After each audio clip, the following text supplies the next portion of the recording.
Hello guys, welcome back to my channel. मैं हूं अमृता। आज मैं अलग तरह की साईफाई मूवी एक्सप्लेन कर रही हूँ, मून, जो 2009 में रिलीज हुई थी।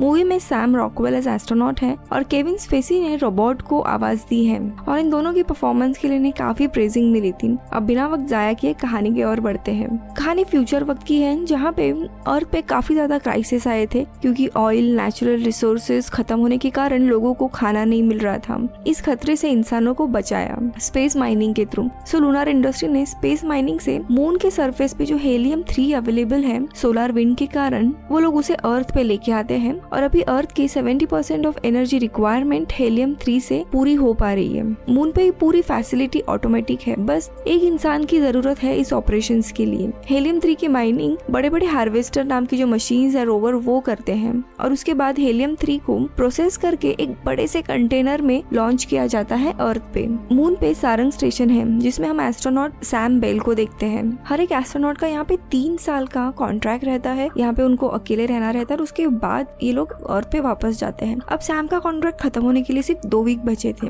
इसके अलावा इस स्टेशन पे गर्टी नाम का एक AI रोबोट था जो स्टेशन से ही फिजिकली कनेक्टेड था। सैम अपने फैमिली से लाइव बात नहीं कर सकता था, बस एक मैसेज ऑफलाइन उन्हें भेजता था और उनका रिप्लाई आता था 1-2 दिन के बाद, क्योंकि यहाँ की जो लाइव फीड की कम्युनिकेशन सैटेलाइट है उसमें काफी टाइम से कुछ खराबी थी और लूनार इंडस्ट्री पता नहीं क्यों उसे ठीक नहीं करवाना चाहती थी। वो उनके लिए काफी लो प्रायोरिटी थी। सैम की पत्नी थी टेस और जब ये यहाँ पे आया था तब टेस प्रेग्नेंट थी, अभी ऑलमोस्ट 3 साल की बच्ची है। सैम कैरेक्टर में काफी शांत लेकिन डिप्रेस लग रहा था क्योंकि अकेले रहने के कारण उसका मानसिक संतुलन कमजोर पड़ रहा था। टेस इसके जाने के फैसले से खुश नहीं थी, इसीलिए वो इसे काफी मिस कर रहा था।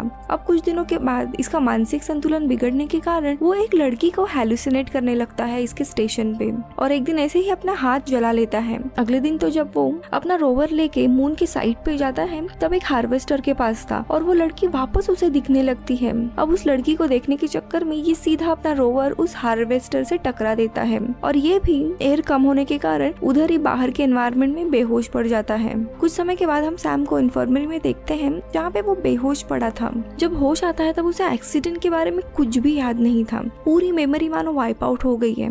यहाँ पे सैम बहुत ही अजीब लग रहा था, उसे चलने के लिए भी तकलीफ हो रही थी। वो उठ के लॉबी में आता है और गर्टी की बात चुपके से सुनने लगता है। यहाँ पे गर्टी खुद लाइव चैट कर रहा था लूनार इंडस्ट्री के मैनेजमेंट के साथ कि सैम का एक्सीडेंट हुआ था जिसके कारण एक हार्वेस्टर अभी खराब हो गया है। लेकिन जैसे ही वो सैम को देखता है वो चैट कट कर देता है, लिटरली वो छुपाने की कोशिश करता है और सैम के सवालों को वो अवॉइड करता है।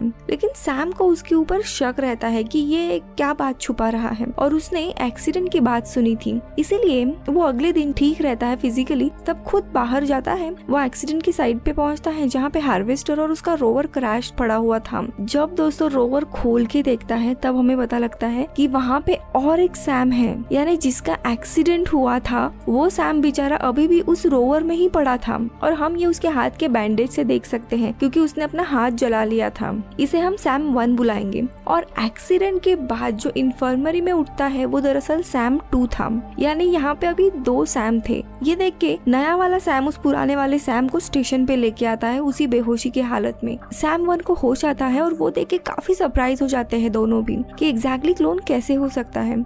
दोनों में भी काफी झगड़े शुरू हो जाते हैं कि ओरिजिनल सैम कौन है। इसके लिए कुछ 1-2 दिन बीत जाते हैं और तभी जब सैम 1 गर्टी से बात कर रहा था तब गर्टी वहाँ पे मेन मूवी का प्लॉट रिवील करता है कि दरअसल ये दोनों भी ओरिजिनल सैम बेल के क्लोन हैं। ये लूनार इंडस्ट्री की प्रोसीजर है, उनको यहाँ पे कोई भी नया एस्ट्रोनॉट ट्रेन करके पृथ्वी से भेजने के लिए काफी पैसे लगने वाले थे, इसीलिए उन्होंने ओरिजिनल सैम बेल, प्रोबेबली वो एस्ट्रोनॉट था, उसके साथ ट्रेनिंग का प्रोग्राम किया कि मून पे कैसे स्टेशन संभालना है, क्या क्या काम करने हैं, और उसका DNA मेमोरी लेके उसी के क्लोन बनाए ताकि ये क्लोन इस स्टेशन को संभाले। हर एक क्लोन की वैलिडिटी 3 इयर्स रहती है। यहाँ पे लूनार इंडस्ट्री को अपने पैसे बचाने थे, इसीलिए नए इंसान को सैलरी बेस्ड हायर करने से बेटर उन्होंने नए क्लोन बना लिए जो फ्री में काम करे। क्लोन्स फ्री में काम कर रहे थे क्योंकि उन्हें पता ही नहीं था कि वो क्लोन्स है। हर एक क्लोन को 3 साल तक स्टेशन पे रहना है।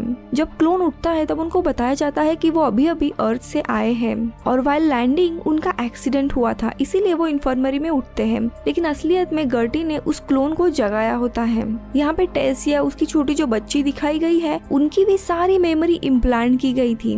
उनके जितने भी मैसेज थे वो दरअसल प्री रिकॉर्डेड मैसेज थे जो कंपनी इनको 3 साल के पीरियड में भेजती थी। अब यहाँ पे एक्चुअली में हुआ क्या था, तो सैम 1 जब हार्वेस्टर से टकरा के वहाँ पे बेहोश पड़ता है, लेकिन गर्टी ये समझता है कि सैम 1 गुजर गया है, इसीलिए वो दूसरे क्लोन को जगाता है, यानी सैम 2 को।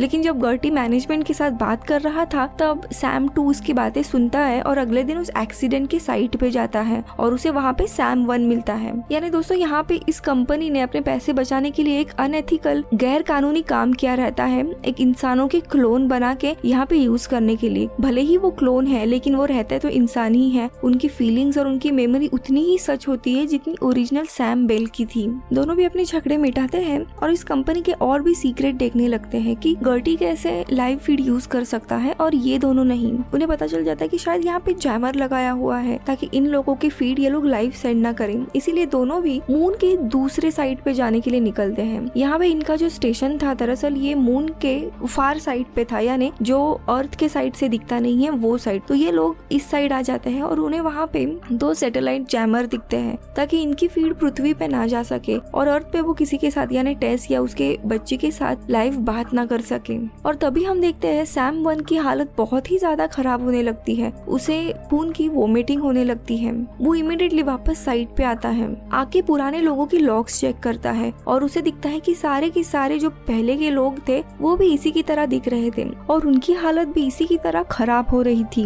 इतना ही नहीं, जब उन्हें पता चलता है कि उनका कॉन्ट्रैक्ट खत्म होने वाला है और वो अर्थ पे जाने के लिए तैयार होके अपने अपने कैप्सूल में जब सोने जाते हैं हाइपर स्लीप में, तब वहाँ पे दरअसल उनको बेहोश करके मार डाला जाता है, जला देते हैं उनका शरीर। ये सब सुनने के बाद सैम 1 बहुत ही ज्यादा अजीब फील करने लगता है। उसे लग रहा था कि उसका एक परिवार है, उसके फ्रेंड्स है अर्थ पे, लेकिन ऐसा कुछ भी नहीं था।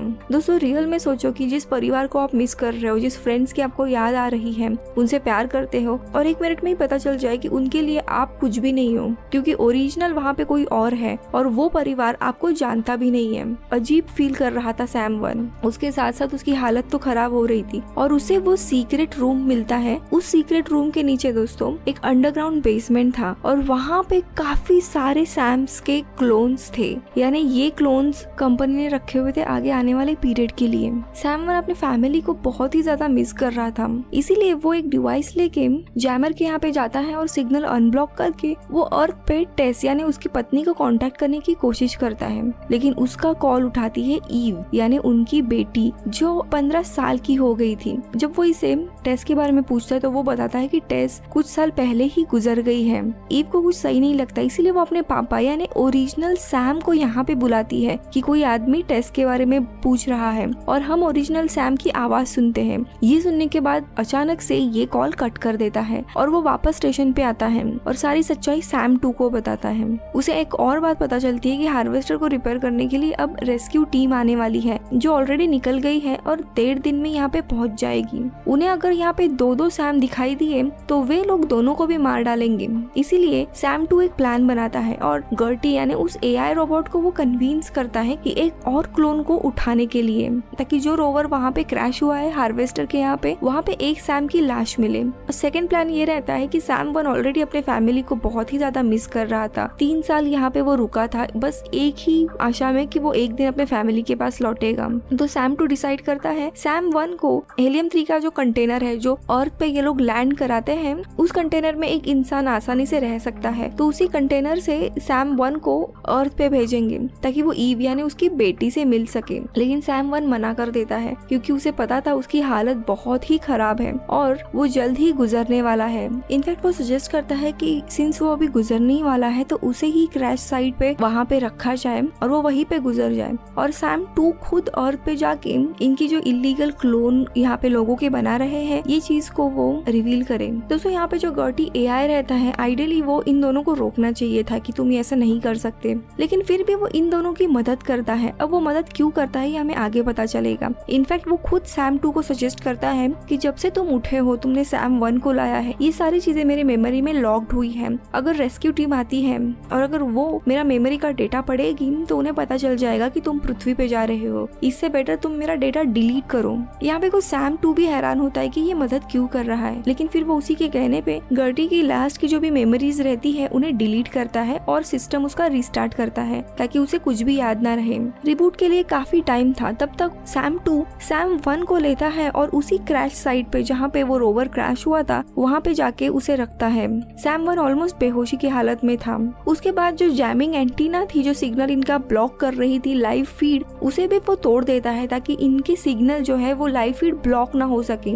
इसके बाद वो स्टेशन पे आके वो हीलियम 3 का कंटेनर लेता है ताकि अर्थ पे पहुंचने पे कोई भी उसे मारने की कोशिश ना करे, क्योंकि हीलियम 3 काफी ज्यादा कॉस्टली रहता है। अब यहाँ पे रेस्क्यू टीम ऑलमोस्ट पहुंचने ही वाली थी, उन्हें बस आने के लिए आधा घंटा बाकी था। इसीलिए इमीडिएटली सैम 2 हीलियम के पॉड में बैठ जाता है और वो खुद को लॉन्च कराता है। और यहाँ पे हम देखते हैं सैम 1 उसे लॉन्च होते हुए देखता है और उधर ही अपना दम तोड़ देता है। थोड़ी देर के बाद ही जो रेस्क्यू टीम रहती है वो स्टेशन में आती है। वहाँ पे उनका जो तीसरा क्लोन रहता है वो वहाँ पे दिखाई देता है इन्फर्नरी में। फिर वे लोग वहाँ से क्रैश रोवर के यहाँ पे जाते हैं ताकि वो तलाशी ले और वहाँ पे उनको सैम 1 की लाश मिलती है। यहाँ पे उनको कुछ भी पता नहीं था कि लाइव फीड के सिग्नल अनब्लॉक कर दिए हैं। वे लोग हार्वेस्टर की मरम्मत करते हैं और अपना वापसी का प्लान बनाते हैं। तो यहाँ अर्थ पे हम देखते हैं सैम 2 सक्सेसफुली अर्थ पे लैंड करता है और जो भी लूनार इंडस्ट्री के जो भी अनैतिक गलत तरीका था वहाँ पे पैसे बचाने के लिए क्लोन से बिना पैसे के काम करवाने का, वो सारे तरीके वो सीए के सामने रिवील करता है। लेकिन उसे यहाँ पे हम देखते हैं कि लूनार इंडस्ट्री इतनी पावरफुल रहती है, वो इसी को इलीगल इमिग्रेंट्स कह के जेल में डालने का प्रस्ताव रखती है, लेकिन गवर्नमेंट इसके इस प्रस्ताव को खारिज कर देता है और इसका ये बहुत बड़ा डार्क सीक्रेट बाहर आने के कारण लूनार इंडस्ट्री के शेयर काफी गिरने लगते हैं और लोगों का उनके ऊपर से विश्वास उड़ जाता है और ये जो क्लोनिंग का साइकिल रहता है वो सैम 2 तोड़ देता है। लेकिन फिर भी कुछ क्वेश्चन पीछे छूट जाते हैं, राइट, कि क्या ओरिजिनल सैम बेल को पता था कि उसके क्लोन बनाए जा रहे हैं? तो मेरे ख्याल से हाँ, उसे पता था कि उसके क्लोन वहाँ पे बनाए जा रहे हैं। इनफैक्ट वो और उसकी पत्नी टेस दोनों भी लूनार इंडस्ट्री के लिए काम करते थे, उनके मर्जी से ही ये प्रोग्राम बनाया गया था। इसीलिए हम टेस यानी उसके पत्नी के कई सारे रिकॉर्डेड मैसेज देखते हैं। ओरिजिनल प्रोग्राम दरअसल 15 साल पहले शुरू हुआ था, तब टेस प्रेग्नेंट रहती है जब वो अपना पहला मैसेज रिकॉर्ड करती है, राइट, और वही मेमोरी सारे क्लोन्स में ये लोग इम्प्लांट कर देते हैं। इसके बाद जब सैम पहली बार अर्थ पे लाइव फीड से बात करता है ईव यानी उनके बेटी से, तब वो 15 साल की थी, यानी 15 साल बीत गए थे और ये सैम दरअसल 5वां क्लोन था और जो अर्थ पे जाके इनका पोल खोलता है वो 6th क्लोन था इस पूरे साइकिल का। अब बात करते हैं कि वो जो रोबोट रहता है वो आखिरकार इन लोगों की मदद करता क्यों है। दोस्तों यहाँ पे गर्टी के 2 मेन ऑब्जेक्ट दिखाए गए हैं। ऑफ कोर्स एक पहला ऑब्जेक्ट था कि स्टेशन को संभालना और उसकी दूसरी असाइनमेंट थी कि सैम के लिए एक अच्छा दोस्त साबित होना, एक कंपेनियन बनना उसका, क्योंकि 3 साल का पीरियड ये काफी लंबा होता है और उसमें कोई भी इंसान अकेले नहीं रह सकता। उनका मानसिक संतुलन बिगड़ने लगता है क्योंकि इंसान एक सामाजिक प्राणी है, उसे लोगों के साथ घुल मिलना ये उसका एक स्वभाव है। यहाँ पे पूरे स्टेशन पे इसे कोई भी नहीं रहता बात करने के लिए, इसीलिए गर्टी दिया रहता है कि वो उसके साथ हमेशा से बात करे। ओवर द टाइम जैसे स्टार्टिंग में सैम गुस्सैल आदमी था और आखिरी में हम उसे देखते हैं कि वो ग्रो करके एक शांत इंसान बनता है, वैसे ही गर्टी भी एक एआई होने के बावजूद ग्रो करता है। सैम के लिए उसकी दोस्ती की जो फीलिंग्स है वो बढ़ती है। इनफैक्ट उसे भी रियलाइज होता है कि सैम के साथ गलत हो रहा है, इसीलिए वो इसकी मदद करता है। इस मूवी से एक दूसरा इम्पोर्टेंट सवाल आता है कि अगर सारे क्लोन्स की मेमोरी और उनका बिहेवियर सेम था तो इनके पैटर्न भी सेम होने चाहिए थे, राइट, यानी अचानक से अब जाके क्यों सैम 1 को हैलुसिनेशन होने लगते हैं, इसके कारण वो वहाँ पे बेहोश पड़ता है और यहाँ पे गर्टी एक दूसरा क्लोन जगाता है जो कि था सैम 2। तो दोस्तों यहाँ पे एक्चुअली क्या होता है कि हर एक क्लोन की मेमोरी सेम होने के बावजूद हर एक क्लोन किस तरीके से बिहेव करता है, वो कैसे खुद को ग्रो करता है, ये अलग अलग तरीका है। सैम 2 टेस की वीडियो क्लिप देखता है तब उसे इतना भी ज्यादा फील नहीं होता उसके लिए, वेरेज हम सैम 1 को जब देखते हैं तब वो लिटरली रोने लगता है उसकी फीड देखने के बाद। तो इसी तरह इवन दो मेमोरी सेम होने के बावजूद उनका ब्रेन किस तरीके से उस पर रिएक्ट करता है ये चीज अलग अलग है और इसी के कारण ये क्लोनिंग की साइकिल ब्रेक होती है। बाकी मूवीज जैसे कि ब्लेड रनर में भी हमने देखा था कि अगर कोई रोबोट भागने की कोशिश करता है तो उन्हें मार दिया जाता था, वैसे ही क्लोन्स की भी यहाँ पे वही हालत थी, अगर पता चलता है सीक्रेट तो उन्हें मारने का पूरा प्रोग्राम था। दोस्तों आने वाले वक्त में स्पेस माइनिंग बहुत ही बड़ी चीज होने वाली है, जहाँ पे स्पेसएक्स और ब्लू ओरिजिन जो अमेज़न की कंपनी है स्पेस एक्सप्लोरेशन की, वो ऑलरेडी लड़ रहे हैं कि कौन सबसे पहले स्पेस माइनिंग करने वाला है, यानी एस्ट्रॉइड को कैप्चर करके उनमें से मिनरल्स एक्सट्रैक्ट करके अर्थ पे लेके आना। बट इस मूवी में दिखाया गया है कि helium-3 almost 70% of energy consumption है अर्थ का, वो फुलफिल करता है, जो कि मुझे साइंटिफिकली में भी सही नहीं लगता। अगर आपको लगता है कि ये सही है या कुछ इसके रिलेटेड ओपिनियन है तो मुझे कमेंट सेक्शन में जरूर बताइए। मैं मिलूंगी आपसे अगले वीडियो में, तब तक के लिए बाय बाय।